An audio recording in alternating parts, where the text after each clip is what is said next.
રામ રામ દોસ્તો. મા બાપને હું ભગવાન માનું, પછી હું બીજાને પણ એવું રીતનું, મારું તો કામ જ છે કે હું બધાને મા બાપને ભગવાન માનતા થાય ને એવું હું કરું. તો કોઈ વ્યક્તિ એમ કે મારે મહાકુંભમાં જવું છે, હું કહું તારે તો મહાકુંભ, તારે ત્યાં જવાની જરૂર નથી, તારી મા બાપની સેવા કર, આ ભગવાન તો તારા ઘરમાં જ છે, એની સેવા કર ને, એ જ છે તારા માટે તો દર્શન, ને એ જ તારે ગંગામાં નાયા બરાબર છે. આવી ફિલોસોફી જેને જાળવી હોય જાળે, અને એમના પુસ્તકોમાં લખી હોય એમાં શું છે, કંઈ આમાં કંઈ ખોટું છે? જે હવે એ માનતા હશે કે ભગવાન સ્વામિનારાયણ છે એ ભગવાન છે, તો કોઈ દ્વારકાધીશના દર્શને જતો હોય એને કહે કે દ્વારકાધીશ અહીંયા જ છે, અત્યારે એ વડતાલમાં છે, તો એમ કહેતો હોય, તો એમાં ખોટું શું છે? એ એને ભગવાન માને છે એટલે એ કહે કે ભાઈ અહીંયા અત્યારે ભગવાન આ જગ્યાએ છે, તું એમના દર્શને જા. આમાં ખોટું શું છે? આનાથી વધારે આગળ તમને વાત કરું, આપણી સૌથી મોટી ભૂલ આ જન્મે પણ કરીએ છીએ, ગયા જન્મે કૃષ્ણ ભગવાન હતા ત્યારે જે કરેલી ને બધાએ, એ ભૂલ તમને કહું. કૃષ્ણ ભગવાન હતા ને ત્યારે એમને ફક્ત 12.5 લોકો ઓળખી શક્યા હતા. આવું હું નથી કહેતો, બધા જ કથાકારો બધા જ કહે છે કે ખાલી 12.5 લોકો એ વખતે હતા જે એમને એમ માનતા હોય કે આ ભગવાન છે, આવું માનતા હતા. બરોબર. અને ભગવાન જતા જ નથી. સનાતન ધર્મમાં અવતારવાદ શું છે? આપણે જેટલા મા બાપ આપણી હાથે જન્મ લે છે ને આપણી હારે, એવી રીતે ભગવાન આપણી હારે જ હોય છે. આપણે અહીંયા પૃથ્વી પર જન્મ લઈએ ને ત્યારે ભગવાનને લઈ લીધેલો હોય છે, એટલે આપણને રેઢા મૂકતા નથી. હવે આપણી તાકાત નથી એને ઓળખવાની, તો એમાં ભગવાનનો શું વાંક છે? ભગવાન કૃષ્ણએ જન્મ લીધો ત્યારે ખાલી 12.5 લોકો એમને ઓળખી શક્યા હતા. એ જ ભૂલ અત્યાર સુધી આજે પણ લોકો કરે છે. અત્યારે જે જીવતા જાગતા ભગવાન જે હોય, ધારો કે કોઈ મા બાપને પણ માને, હું તો માર્ક ઝુકરબર્ગને માનું, જેણે આપણું સારું કર્યું હોય એ બધા આપણા માટે ભગવાન હોય, અને એને આપણે ઓળખી ના શકીએ અને બીજા લવારામાં પડીએ, આ તો આમ છે ને આમાં તો આમ લખ્યું છે ને, તો કર્યા કરો. એ તો હવે જેને એ જ કરવું છે, કજિયા જ કરવા છે, રાક્ષસોનું કામ જ એ છે. અને એમાં પાછો બાજારો મીડિયા જેવી વેશ્યાઓનો સહારો મળી જાય, એટલે આમાં શું થાય પછી આગળ? બસ એ બેનું ઈલું છે ને, હવે એમાંથી પછી જે પ્રજાતિ જન્મે એ કેવી જન્મવાની? એટલે આ બધામાંથી જે જન્મશે, આવા ઝેર ભરીને જે વિકૃત માણસો થવાના છે, તો એ લોકો તો પછી વધારે નફરત કરશે. કે જે ભગવાનને અમુક લોકો એમ કે ઓહો માલધારી સમાજના છે, તો હવે આપણે શું છે, કેટલું થાય. આમાં કોણ કેવી રીતે પોતાની નજરથી આવા વિવાદોને જોતું હોય તમને ખબર જ નથી. બાકી પેલા લોકોનો તો, સ્વામિનારાયણ વાળાનો તો એક પણ હલીને ઓછું નથી થતું. એમના તો મંદિરો કંઈ બનતા બંધ થઈ જાય છે કેટલાય વર્ષોથી. હું સ્વામિનારાયણ ભગવાનના ટાઈમથી જ બધું ચાલે છે એમના વિરોધનું, તો આજ સુધી એ લોકો વધ્યા કરે છે. જે રાક્ષસો વિરોધ કરતા હતા ને એ લોકો ક્યાંય ના ક્યાંય દર વખતે નવા રાક્ષસો નવા રૂપમાં આવ્યા જ કરે, પણ પેલા લોકોનો તો એક ખીલોય હલતો નથી. એટલે વિચાર કરવાનો છે, સનાતન ધર્મને આગળ વધારે કરવાનો છે કે આ રાક્ષસોના તાબામાં આવી જવાનું છે. જે લોકોને આવવું હોય એને મુબારક. રાવણને પૂજવાવાળા છે જ નથી એવું નથી, રાવણના પણ મંદિરો છે, એને પૂજવાવાળા છે, એને મહાન કહેવાવાળા છે. એટલે દુનિયાભરમાં બધી જ વાતનું રહેવાનું છે. તમારે જે વિવાદ કરવો હોય તો કરો, એ કંઈ બદલાઈ જવાનું તો છે નહીં. જે લખાઈ ગયું છે ઓલરેડી એ શું બદલાવાનું હતું? હવે તો આ લોકોએ ઉપરથી એનો વધારે પ્રચાર કરી દીધો.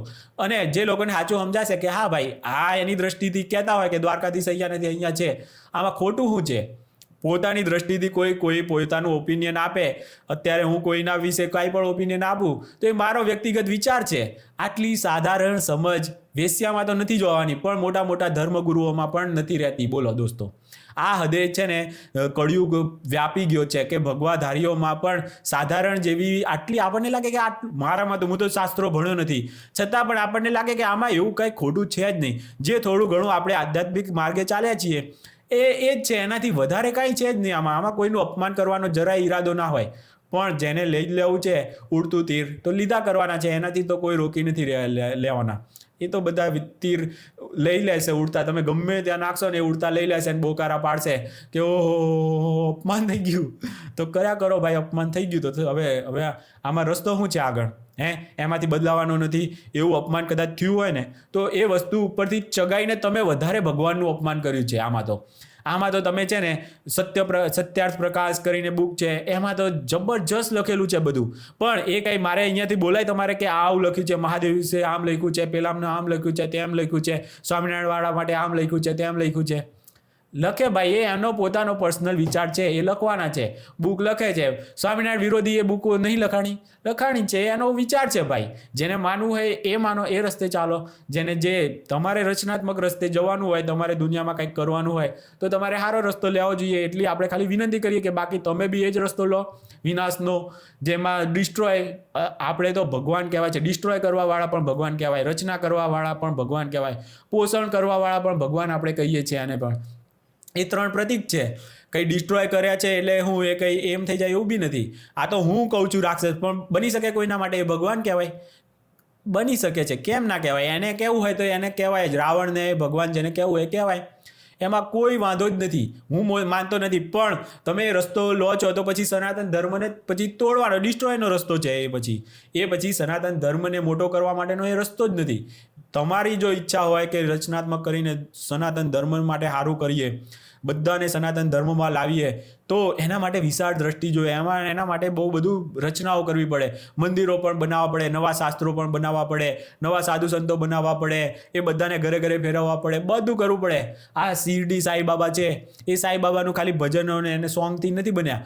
એમના છે ને ઘરે ઘરે આવતા હતા આ જ્યોતિષ જેવી સારામાં સારા વિદ્યાના જાણકાર લોકો. બોલો, અમારા ઘરે આવેલા છે, અમને ખબર છે કેટલું આમ પરફેક્ટ તમને છે ને એ કહી દે તમારું આખું, તમારું છે ને તમારી કેવી કેવી પરિસ્થિતિમાંથી તમે પસાર થયા ને બધું જ એટલું જબરજસ્ત ને, જે તમે હારામાં હારા કહેવાતા જ્યોતિષ હોય ને એ પણ ના કહી શકે ને એટલું તમારા પરિવાર વિશે, તમારા ખુદના વિશે બધું ખાલી તમને જોઈને કહી દે. બોલો, અને પછી એ તમને કહે કે સાંઈબાબાના દર્શને આવજો, તમારું બધું આટલું સારું થઈ જશે ને તે. એવી રીતે છે ભાઈ. આ કોઈ છે ને આમ કોઈ સોંગથી બની જાય ને બહુ મોટો પ્રભાવથી બની જાય ને એવી રીતે નથી થતું. બધાનું કંઈક સારું કર્યું હોય ને ત્યારે એ માને છે, બાકી કોઈ એમ માની જ નથી. એની બાધાઓ શિરડીથી પૂરી થઈ હશે, બીજા કોઈથી નહીં થઈ હોય. તો એટલે ભગવાન એને સાંઈબાબાના મંદિરો બધું બને જ છે ને કોઈના બાપનું રોકાતું નથી. એનો કેટલો વિરોધ થઈ ગયો છે.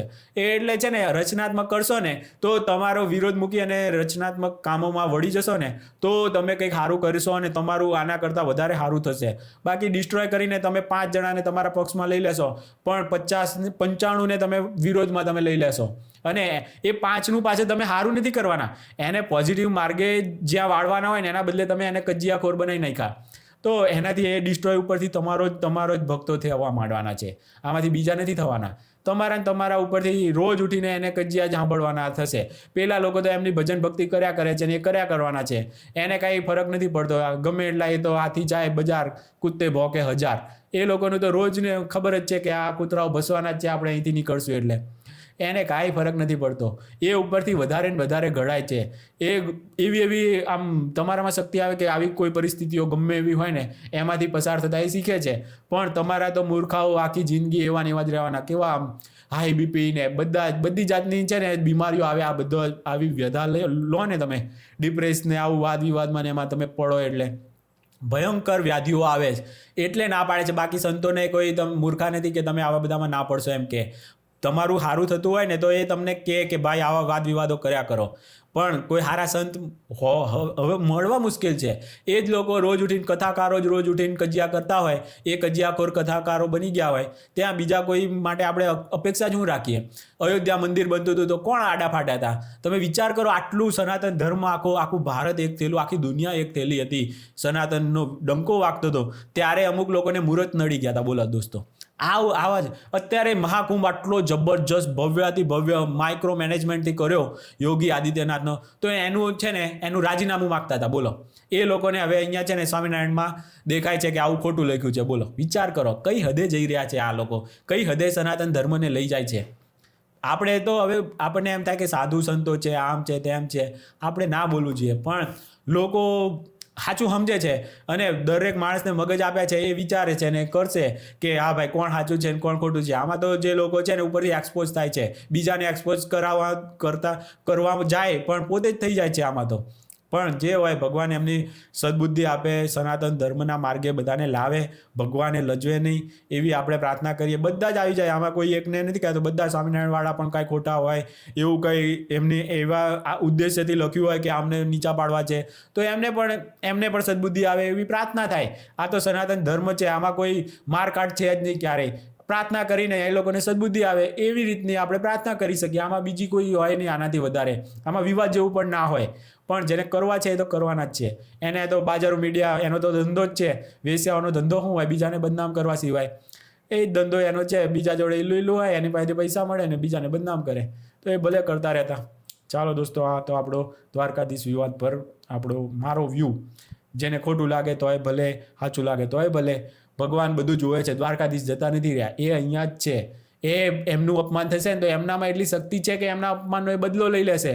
આપણે એમાં માણસ છીએ, આપણે પડી જ ના એકાય. પડવું જ ના જોઈએ. જો ખરેખર માનતા હોય કે દ્વારકાધીશ ભગવાન છે, એ બધો એમના અપમાનનો એ બદલો લઈ લેવા માટે સક્ષમ છે. એમાં કોઈ સમાજ હોય, એમના સમાજ હોય, આવવાની જરૂર નથી.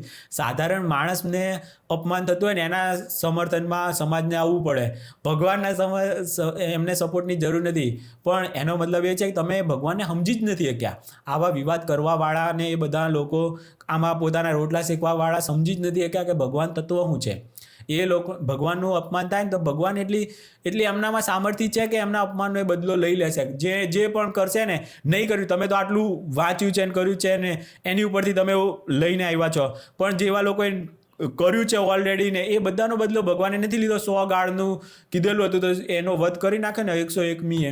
100 ગાળું દે ફઈબાને વચન આપેલું હતું કે હું આટલું અપમાન સહન કરીશ, પછી 101મું નહીં કરું. ભગવાનમાં સામર્થ્ય છે, એ કરી લેશે. તમારે કોઈએ ફિકર કરવાની જરૂર નથી. બહુ આટલું બધું હાઈ ટેન્શન નહીં લેતા દોસ્તો. ચાલો બીજા કોઈ વિડીયોમાં મળીએ, ત્યાં સુધી રામ રામ.